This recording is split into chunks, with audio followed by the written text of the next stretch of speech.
Magandang araw mga learners. Ako pala si Teacher Francine. Bago natin simulan ang ating aralin, maaari ba muna tayong tumayo at manalangin?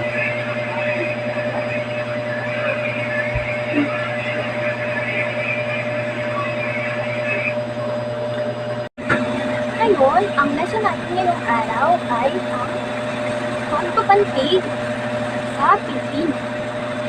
Ngayon, ang layunin natin sa aralin ito ay natutukoy ang kahulugan ng pantig. Nagbibilang ang pantig sa isang salita. Nakabuo ng mga salita sa pamamagitan ng pagpapantig. Ngayon ay kamusta naman kayo? Meron bang lumiban sa ating klase? Mabuti kung wala. May nakakaalala ba ng ating aralin kahapon? Sige, ikaw. Ayan, mabuti. Very good. Ang ating aralin kahapon ay tungkol sa katinig at patinig. Ngayon, bago natin umpisahan ang ating aralin, hahatiin ko kayo sa 3 grupo. Bawat grupo ay bibigyan ko ng mga flashcard na may nakasulat na mga pantig. Gamit ang mga ito, bubuo kayo ng salita sa loob ng 10 minuto. Pagkatapos ay ididikit dito sa harap at isa-isa nating babasahin. Papaliwanag ko sa inyo ang pagpapantig. Ang pagpapantig ay paraan ng paghahati ng mga salita. Ang pantig ay maliit na bahagi ng salita na nagtataglay ng tunog. Nakabubuo ng mga salita sa pamamagitan ng isang pantig. Pagsasama-sama ng mga magkakaugnay na tunog sa isang pantig. Halimbawa ay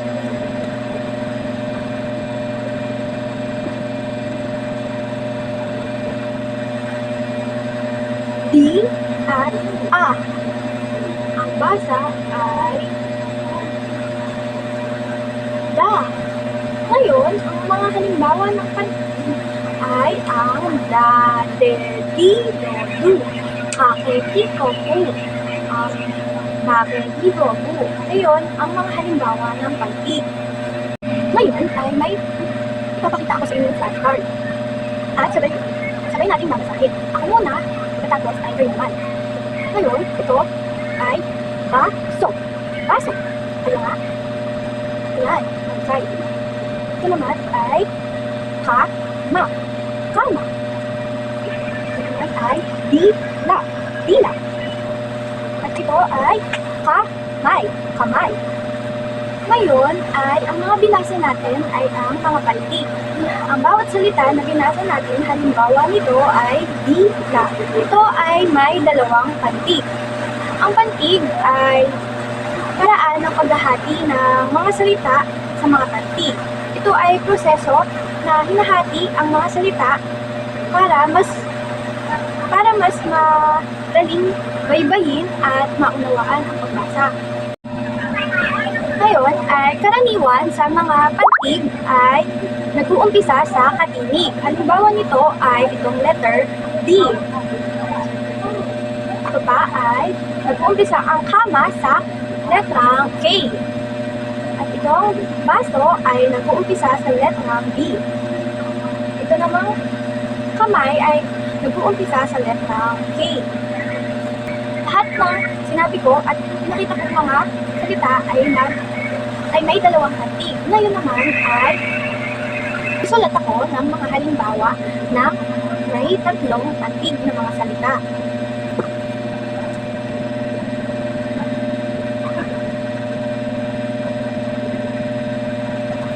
Yan. Ang basa dito ay halabaw. Halabaw. Itong salita na to ay may ilang pantig. 1, 2, 3. Para lubos na maunawaan ay maaari tayo pumalakpak at gamitin ang ating mga kamay sa bawat salita na ating bawat pantig na ating papatigin. Ngayon ay upisahan natin sa kalabaw. Kalabaw.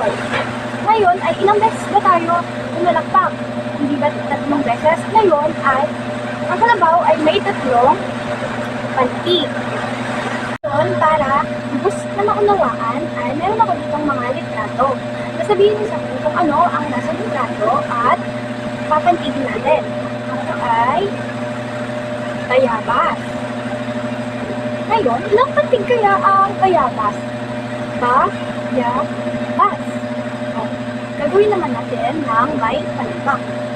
Bayabas. Ilang beses po tayo tumalakpak? Tama, 3 beses. Kaya, may 3 pantig ang salitang bayabas. Ngayon naman ay ang ano kaya ito? Parang wala. But, meron. Ito ay bula. Ilang pantig kaya ang bula? Bula. Ngayon, ilang beses kaya tayong pumalakpak? 2. Tama. Kaya may 2 pantig ang salitang bula. Ano pa kaya? Ilong. Tama. Ilang pantig kaya ang ilong? Ngayon, ilong. Ilang beses tayo ulit pumalakpak? 2. Tama. Ngayon, ano nga ulit ang pantig? Okay, ikaw. Tama, mahusay.